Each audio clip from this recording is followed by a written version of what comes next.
Hello guys, welcome back to my channel. સ્વાગત છે તમારું બધાનું મારા આજના વ્લોગમાં. તો આજે છે ગણપતિ બાપાનો છેલ્લો દી. આજે છે વિસર્જન. તો આપણે જઈ રહ્યા છીએ ગણપતિ દાદાના વિસર્જનમાં. તો ચાલો આપણે જઈએ. તો ગાઈઝ, આપણે ઘરેથી નીકળી ગયા છે અને હવે આપણે જઈ રહ્યા છીએ ગણપતિ બાપાને વિદાય દેવા. ક્યાં જઈશું? ગણપતિ બાપાના વિસર્જનમાં.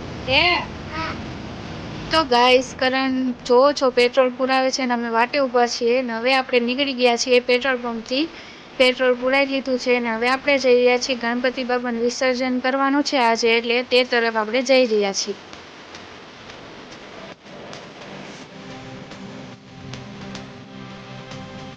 તો હું, વિશુ, કરણ અને મિત અમે ચારે જઈ રહ્યા છીએ. જો તો ફાઇનલી આપણે પહોંચી ગયા છીએ. જો બધા ભેગા થઈ ગયા છે અને આપણે પણ ટાઈમે આવી ગયા.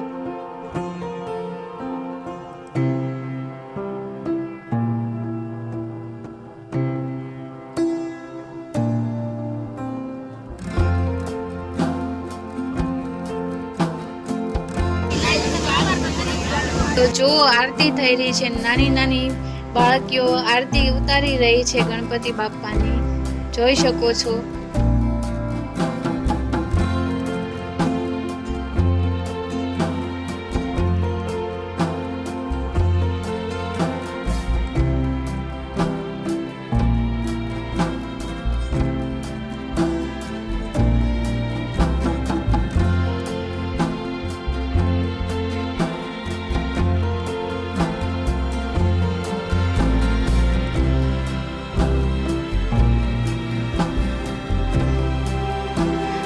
ગણપતિ બાપાની આરતી થઈ ગઈ છે અને સેવકો બધા પ્રસાદીની વિતરણ માટે તૈયારી કરી રહ્યા છે.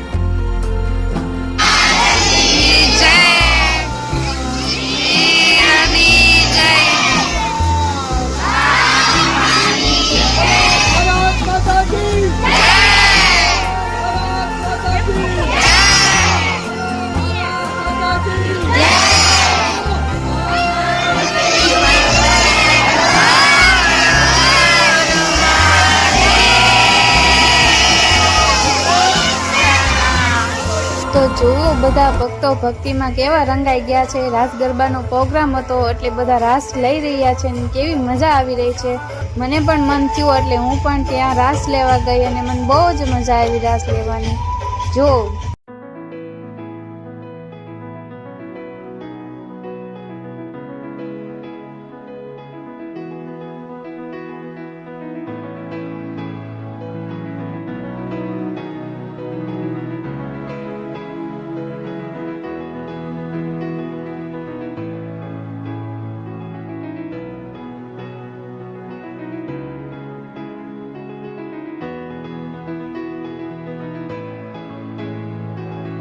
તો ગણપતિ બાપાના ગીતમાં બધા બહેનો ભાઈઓ બધા કેવી રીતના ડિસ્કો કરી રહ્યા છે ને બધાની મોજ તમે જુઓ. નાના નાના છોકરાઓ છોકરીઓ ને બધા કેવા ડિસ્કો કરી રહ્યા છે, કેટલી મોજમાં છે બધા, જોઈ શકો છો બધાની મોજ કેવી છે અને બધા કેટલા ખુશ લાગી રહ્યા છે.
પાછા આવી ગયા છીએ અને આપણે ગણપત દાદાને વિદાય પણ આપી દીધી. થોડુંક દુઃખ લાગ્યું પણ ચાલશે, કેમ કે આવતા વર્ષ આવવા માટે અત્યારે એમને જવું તો પડશે જ. તે જેવી ઉત્સાહ અને ખુશીથી આપણે એમની સ્થાપના કરી હતી એવી જ ઉત્સાહ અને ખુશીથી આપણે એમને વિદાય આપી છે અને બહુ જ મજા આવી. તમને મારો વ્લોગ જોવાની મજા આવી. મારા ચેનલને લાઈક, શેર અને સબસ્ક્રાઇબ કરવાનું ભૂલતા નહીં. Thanks for watching.